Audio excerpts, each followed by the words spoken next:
जीने और जीतने का जुनून, इसे कहते हैं असल जिंदगी के हीरो। इन दोनों बच्चों ने दृष्टिबाधिता को नहीं समझा कमजोरी, हिम्मत और हौसले से पाया नया मुकाम। दो दिव्यांगों ने लाया 12वीं में 77 और 82%। कचांदूर के दो छात्रों की कहानी है प्रेरणादायक। सामान्य बच्चों के बीच रहकर स्कूल में करते थे पढ़ाई, दिखाई नहीं देता तो मोबाइल ऐप के माध्यम से सुनकर किए सिलेबस पूरा। शिक्षक और सहपाठी बच्चों का भी मिलता रहा पूरा साथ। हाल ही में रिलीज हुई राजकुमार राव अभिनेता की फिल्म श्रीकांत दृष्टिबाधित दिव्यांगों के जीवन पर आधारित है। कैसे एक दृष्टिबाधित छात्र नॉर्मल बच्चों के बीच पढ़ाई करता है और आगे चलकर अपनी खुद की कंपनी खड़ी करता है और अपने जैसे दिव्यांगों को काम देता है और दुनिया वालों के सामने बराबरी की बात करता है। इस फिल्म की कहानी असल जिंदगी पर ही बनी है। ऐसी ही कुछ कहानी बालोद जिले में भी सामने आई है, जहां पर दो दृष्टिबाधित दिव्यांग बच्चों ने 12वीं में 77 और 82% अंक हासिल करके लोगों को चौंका दिया है। खास बात यह है कि यह बच्चे अलग से ब्रेल लिपि में नहीं बल्कि सामान्य बच्चों के बीच गुंडरदेही ब्लॉक के कचांदूर के हायर सेकेंडरी स्कूल में ही पढ़ा करते थे। उन्हें कचांदूर के आवासीय स्कूल में भी रहने की सुविधा मिली थी, जहां उन्हें दिव्यांग टीचर्स विशेष मार्गदर्शन भी देते थे। साथ ही जिस स्कूल में पढ़ाई करते थे वहां के सहपाठी बच्चों और शिक्षकों का भी पूरा साथ और समर्थन मिलता था। सबके सहयोग से दोनों दिव्यांग बच्चों ने जी तोड़ मेहनत की और सामान्य बच्चों को भी पीछे छोड़ते हुए परीक्षा में एक ने 77 तो दूसरे ने 82% अंक हासिल किया। दोनों कला संकाय के विद्यार्थी हैं। ये बच्चे मूलतः है ग्राम सुखरी अर्जुनी के खेमलाल यादव जिन्होंने 77% और गुंडरदेही वार्ड 8 के प्रियांशु सोनकर जिन्होंने 82% अंक 12वीं में हासिल किया। अब तक कचांदूर स्कूल में पढ़ने वाले दिव्यांगों का प्रतिशत 70 से 74 तक जा पाता था, लेकिन इन दोनों बच्चों ने रिकॉर्ड तोड़ सफलता पाई है। जब हमने इन बच्चों से बात की तो उन्होंने अपने अध्ययन सत्र के दौरान आने वाली चुनौतियों के बारे में भी बताया। कहा कि उनके लिए ये सब आसान नहीं था। दोनों को दिखाई नहीं देता, फिर भी सामान्य बच्चों के बीच बिना किसी ब्रेल लिपि के पढ़ाई करना चुनौतीपूर्ण रहा। ऐसे में उन्होंने आधुनिक तकनीक का इस्तेमाल किया। इंस्टारीडर नाम के एक ऐप के जरिए जो विशेषकर ब्लाइंड बच्चों के लिए बनाया गया है, वह इसका इस्तेमाल करके पुस्तक को ऑडियो बुक में कन्वर्ट करते थे, जिसे फिर कंप्यूटर या मोबाइल के जरिए सुनकर हॉस्टल या स्कूल ही अपना सिलेबस पूरा कर पढ़ाई करते थे। क्लास में भी शिक्षक जब पढ़ाते थे तो उन्हें ध्यान से सुनते थे। एक सहपाठी दोस्त मोनिश साहू का उन्हें काफी साथ मिला। वह छात्र खुद तो पढ़ता था, साथ ही इन दोनों बच्चों को पढ़कर पुस्तकों को सुनाता था। खेमलाल के पिता झुम्मन यादव खेती किसानी करते हैं। प्रियांशु सोनकर सब्जी बेचने वाले सोनकर परिवार का बेटा है। उनके माता पिता दोनों बाड़ी में सब्जी उगाते हैं और बाजार में बेचने जाते हैं। खेमलाल जहां बचपन से दृष्टिबाधित है, यानी उन्हें कुछ नजर नहीं आता है, तो प्रियांशु की कहानी थोड़ी अलग है। उसे 10वीं तक तो सब ठीक दिख रहा था। पहले वो गुंडरदेही में ही अन्य बच्चों के बीच ही पढ़ाई करता था, लेकिन अचानक 11वीं कक्षा में जाने के बाद उसकी रेटिना की रोशनी कम होने लगी। कई जगह इलाज कराया पर सफलता नहीं मिली। अंत में उन्होंने 3 महीने पढ़ाई करने के बाद रोशनी चले जाने के कारण पढ़ाई छोड़नी पड़ी। वे निराश हो गए थे। फिर उन्हें कचांदूर के दिव्यांग स्कूल के बारे में पता चला और वहां एडमिशन ले लिए। पहले जब दिखाई देता था तो विज्ञान लेकर पढ़ाई कर रहे थे, लेकिन आगे दिक्कत होने के कारण उन्होंने कला संकाय से पढ़ाई शुरू की और फिर क्या था, बुलंद हौसले से चुनौतियां कम होती गई और उन्होंने 12वीं में 82% हासिल कर लिया। दोनों बच्चे कहते हैं कि आगे भी इसी तरह से मेहनत करके कॉलेज पूरा करके सरकारी नौकरी पाने के लिए प्रतियोगी परीक्षा की तैयारी करेंगे।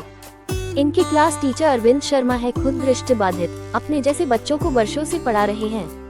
बता दें कि इन बच्चों को पढ़ाई लिखाई कराने वाले आवासीय दिव्यांग स्कूल कचांदूर के शिक्षक अरविंद शर्मा स्वयं दृष्टिबाधित हैं और वर्षों से इस तरह के बच्चों को बेहतर मुकाम पाने के लिए तैयार करते हैं। आवासीय स्कूल में उनके द्वारा आधुनिक तकनीक, कंप्यूटर और मोबाइल ऐप के माध्यम से दृष्टिबाधित सहित अन्य तरह के दिव्यांगों को शिक्षा दी जाती है और फिर उन बच्चों को सामान्य बच्चों के बीच पढ़ने के लिए सरकारी स्कूलों में भी भेजा जाता है। स्कूल से छुट्टी होने के बाद ये बच्चे आवासीय स्कूल में ही रहकर पढ़ाई करते हैं।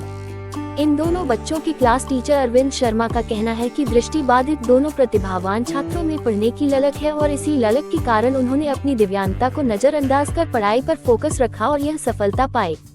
जो भी मार्गदर्शन मिलता था उन्हें दोनों बखूबी पालन करते थे।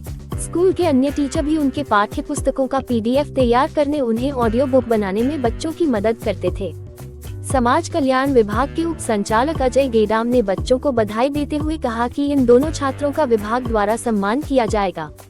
शासकीय उच्चतर माध्यमिक विद्यालय कचांदूर की प्राचार्या प्रीतिबाला मुले ने दिव्यांग छात्रों की उपलब्धि की सराहना की है। इस बेहतर प्रदर्शन के लिए विधायक कुंवर निषाद, संस्था के कंप्यूटर शिक्षक अरविंद शर्मा, शाला प्रबंधन समिति के अध्यक्ष बिहार सिंह देशमुख, दरवेश आनंद, संस्था के पूर्व प्रभारी शिक्षक विक्रम साहू, परमेश्वर साहू, पूर्व सरपंच संतोष चंद्राकर एवं संस्था की वार्डन बिंदु साहू सहित अन्य लोगों ने भी इन छात्रों के उज्जवल भविष्य की कामना करते हुए बधाई दी। देखिए वीडियो कैसे दिव्यांगों की श्रेणी में बालोद जिले का टॉपर बने प्रियांशु ने हमसे क्या बातें साझा की। खबर अच्छी लगे तो लाइक शेयर कमेंट जरूर करें।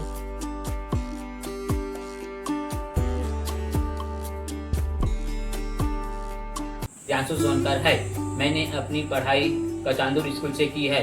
मुझे अपनी पढ़ाई में ज़्यादा संघर्ष करना नहीं पड़ा क्योंकि मैं अपना टेक्नोलॉजी का सहारा लेकर मोबाइल से और ऑडियो बुक से पढ़ता था। आत्मानंद स्कूल में मेरे टीचरों का बहुत अधिक सपोर्ट था और उनको पता था कि मैं 80+ लाऊंगा। मैं अपने 80 मेरे पढ़ाई की और मुझे सफलता मिला। मेरे दोस्त भी इसमें मदद किए। मेरे माता पिता खेती बाड़ी करते हैं और हम लोग 2 भाई हैं। फिर भी हम दोनों भाइयों को पढ़ाता है और मेरे माता पिता का भी सपोर्ट रहा। मैं अपने आगे जीवन में ग्रेजुएशन कर गवर्नमेंट जॉब पाने का इच्छुक रखता हूँ। खासकर दृष्टिबाधित छात्रों को पढ़ाई में बहुत दिक्कतों का सामना करना पड़ता है, लेकिन टेक्नोलॉजी के सहारे से हम अपनी पढ़ाई आसान बना सकते हैं। सरकार से निवेदन है कि हमारे माता पिता उतने अधिक महंगे डिवाइस या उपलब्ध नहीं करा पाते, इसलिए वे हमारे मदद कर टेक्नोलॉजी में जैसे टैबलेट, लैपटॉप, मोबाइल ये हमारा पढ़ाई बहुत ही आसान कर देते हैं। सरकार से निवेदन है कि हमारे पढ़ाई में ही वह कराकर वह हमारा पढ़ाई आसान कराए। इस प्रकार हम अपने पढ़ाई करते हैं और अपने साथियों की मदद से पढ़ाई कर और पेपर के समय हम लोग एक क्लास पीछे राइटर लेकर अपना एग्जाम के समय हम एक क्लास पीछे राइटर लेते हैं। वो हम मेरे 12वीं एग्जाम के समय मेरे राइटरों ने मेरी बहुत हेल्प की। जैसे मंत्र मिस्टेक नहीं होता था, लेकिन वह उतना अधिक नहीं होता था और इतने अच्छे से मेरा पेपर लिखने में मदद करते थे। मेरे हॉस्टल की वार्डन मैम, बिंदु मैम और पूनम मैम और चपरासी भैया, इनका भी सपोर्ट रहा क्योंकि ये मुझे बुक रीडिंग कराते थे और हमारे शर्मा सर, अरविंद शर्मा जो हमारे कंप्यूटर टीचर थे, उनका भी मार्गदर्शन रहा। जो मुझे टेक्नोलॉजी से कैसे पढ़ना है, मोबाइल से कैसे पढ़ना है, किस ऐप से रीजनिंग करना है, शर्मा सर बताते थे। और हमारे स्कूल आत्मानंद में टीचरों का भी सपोर्ट रहा। हमारे आत्मानंद स्कूल में हमारे प्रिंसिपल मैम और हमारी आर्ट्स क्लास की class teacher Neetu Avni ma'am, इनका भी बहुत अधिक सपोर्ट रहा। हमारे प्रिंसिपल मैम हमारे लिए राइटर उपलब्ध कराने में बहुत मदद करते थे और हमारे नॉर्मल स्कूल होने के बावजूद भी हमारे लिए हमारे प्रिंसिपल मैम का बहुत बड़ा योगदान था, जो हमारे लिए राइटर उपलब्ध कराता था। कोई भी ऐसा स्कूल नहीं है जहां इन दृष्टिबाधित के लिए राइटर उपलब्ध कराए।